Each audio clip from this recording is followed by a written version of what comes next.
together and kind of just move from one to one. And I'm going to go mentally, let's go to the first hole at Samoset, which is your home course in the summer. Yeah. Okay.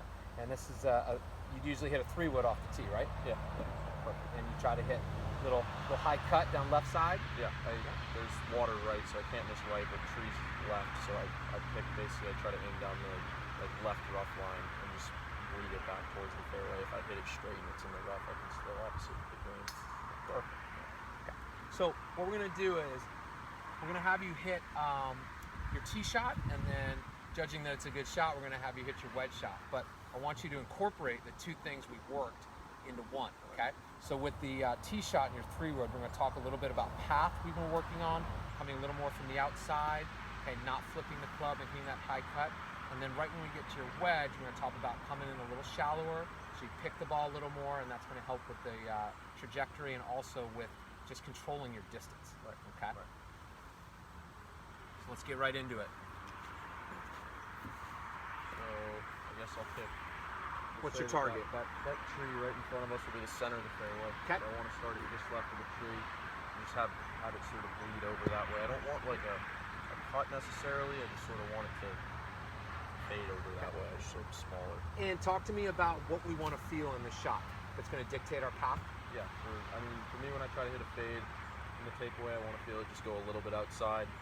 And then I just try to make sure I really cover it with my chest, which keeps the club from going like inside, and then I have to flip it and save it. So that's what we've been talking about. Staying really on top of it.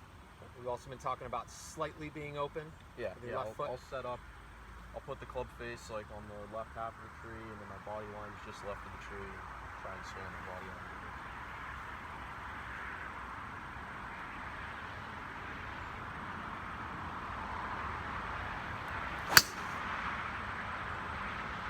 Okay, good ball. A little further right than we might want, but Right side of the fairway.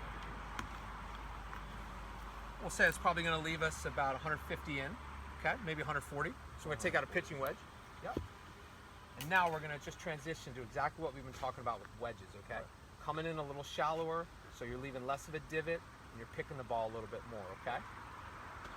What do you think about when you need to get shallow? What have we talked about? So for me, I guess with my wedges, when I get steep, I get too much sort of down cock on the way down, and I don't keep my width. That's one thing we did talk about, which is keeping your width, kind of that left shoulder staying out like this on the takeaway. I don't need, because I'm not hitting it far, so I don't need to feel any added speed. Right. So just trying to feel like I just sort of turn and then turn through. It keeps it from getting steep in here like this. It just keeps it sort of on a wider arc, and then I can just sort of pick it from there. All right, so let's hit that shot. Right over the tree.